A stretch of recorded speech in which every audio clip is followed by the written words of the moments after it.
नमस्कार मित्रांनो, तुमचं स्वागत आहे पुन्हा एकदा नव्या व्हिडिओमध्ये। मित्रांनो, आजपासून मी एका व्हिडिओची सिरीज सुरू करतोय। म्हणजे या सिरीज मध्ये एक महत्त्वाची केस मी आपल्यासोबत डिस्कस करणार आहे।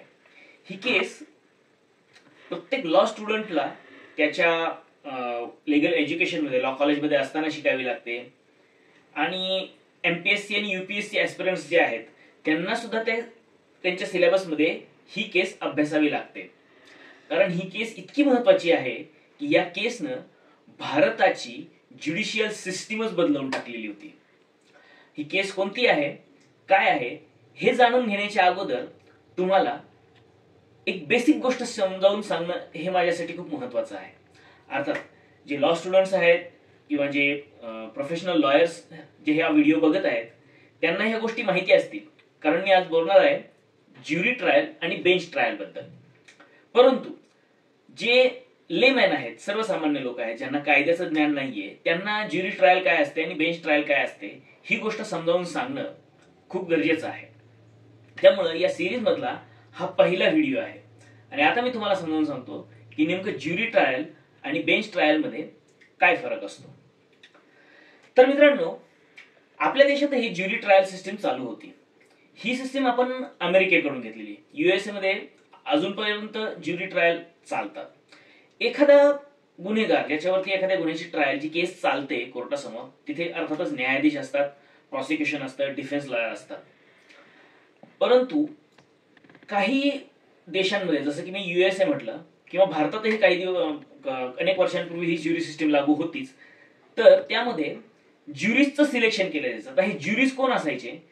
हे सर्वसामान्य लोक असायचे ज्यांचा कायद्याशी काही संबंध नाही, लीगल प्रोफेशनशी काही संबंध नाही, कायद्याचं त्यांना ज्ञान नाही, परंतु समाजातल्या वेगळ्या वेगळ्या घटकांमधले, कुणी सामाजिक असेल, राजकीय असेल किंवा आध्यात्मिक सुद्धा, किंवा काही मिडल क्लास, काही अपर मिडल क्लास, काही खूपच श्रीमंत वर्गातील, असे मिळून काही ज्युरीज मेंबर सिलेक्ट केले जायचे आणि ही ट्रायल ते ज्युरीज समोर आणि जजेस समोर सायमल्टेनियसली चालायची। मग प्रॉसिक्युशन त्यांचे मुद्दे मांडायचे, त्यांचे एव्हिडन्स द्यायचे, डिफेन्स त्यांचे एव्हिडन्स द्यायचे, नंतर आर्ग्युमेंट व्हायचं, हे सगळं ज्युरीजच्या समोर व्हायचं। मग ज्युरीज काय करायचे की आपलं मत द्यायचे की जो अॅक्युज्ड आहे तो गिल्टी आहे की नॉन गिल्टी आहे, म्हणजे तो दोषी वाटतोय किंवा दोषी नाही वाटत, याबद्दल हे सगळे जे ज्युरी मेंबर असायचे ते आपलं ओपिनियन, आपलं मत गुप्त मतदान पद्धतीने द्यायचे। तर याच्यामध्ये त्यामुळे ज्युरीची संख्या ही विषम ठेवली जायची, 7, 9 किंवा 11 अशा। कारण बहुमताने, ज्या ज्युरीचा निर्णय बहुमताचा जो असायचा तशा पद्धतीने अॅक्युजला ट्रीट केलं जायचं। म्हणजे जर बरेचशी लोक 7 ज्युरीज असतील, मग 7 मधले जर 4 ज्युरीज हे म्हणत आहेत की ही इज गिल्टी आणि 3 म्हणत आहेत नॉन गिल्टी, मग त्याला गिल्टी पकडलं जायचं। पण याच्यानंतर जजेसची रिस्पॉन्सिबिलिटी काय होती, जजेसचे अधिकार काय होते, तर ज्युरीजने त्यांचं जजमेंट दिलं, त्यांचा निर्णय ऐकवला की whether the person is guilty or non guilty. आता जर नॉन गिल्टी असा जर जजमेंट आलेला असेल, ज्युरीचा निर्णय असा आलेला असेल की नॉन गिल्टी, तर मग त्याला शिक्षा देण्याचा तर काही प्रश्नच उद्भवत नाही। पण जर एखाद्या गुन्हेगाराला किंवा एखाद्या आरोपीला ज्युरीजनं दोषी पकडलेला आहे, निर्णय असा दिला की तो दोषी आहे, तर त्यावेळी न्यायाधीशांकडे फक्त हा अधिकार राहायचा की त्याला शिक्षा काय द्यायची आहे। ज्युरीजला शिक्षा देण्याचा अधिकार नव्हता, ज्युरीजला फक्त हा अधिकार होता की तो गिल्टी आहे की नॉन गिल्टी आहे, एवढाच निर्णय फक्त ज्युरीज करायचे आणि शिक्षा न्यायाधीश द्यायचे। तर ही सिस्टम आपल्या देशात 1959 पर्यंत चालू होती। परंतु आता जी चालू आहे ती बेंच ट्रायल। आता बेंच ट्रायलचा अर्थ काय? प्रॉसिक्युशनचे वकील, डिफेन्सचे वकील आणि त्यांचे पुरावे, साक्षीदार आणि त्यांचे युक्तिवाद हे सर्व डायरेक्टली जजेस समोरच चालतं आणि जजेस स्वतःच निर्णय घेतात की whether the accused is guilty or not, म्हणजे तो दोषी आहे की नाही, आणि त्याला शिक्षा द्यायचं काय कामही जजेसच करतात। अशा प्रकारची जी ट्रायल चालते त्याला बेंच ट्रायल म्हणतात।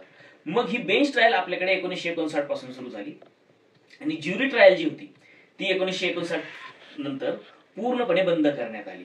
आणि ही ज्युरी ट्रायल बंद होण्याच्या पाठीमागे एका खूप महत्त्वाच्या लँडमार्क केसचा खूप मोठा हात आहे। त्या केसमुळे ही ज्युरी ट्रायल सिस्टीम पूर्णपणे बंद करण्यात आली। म्हणून आज या सिरीजच्या पहिल्या व्हिडिओमध्ये मी आपल्याला हे समजावून सांगितलंय की ज्युरी सिस्टीम काय होती आणि ही केस कोणती होती, लँडमार्क जजमेंट हे काय होतं हे मी पुढच्या व्हिडिओमध्ये आपल्याला समजावून सांगेन. तर याच्यामध्ये माझी सर्वांना एकच विनंती आहे, ही सिरीज आवर्जून पहा आणि माझ्या चॅनलला अशाच नवीन नवीन अपडेट्स, कायदेविषयक माहिती जाणून घेण्यासाठी चॅनलला सबस्क्राईब करा, लाईक करा, शेअर करा आणि जाताना सर्वांना कायद्याचा फक्त एकच संदेश की कायद्यात राहाल तर फायद्यात राहाल. धन्यवाद.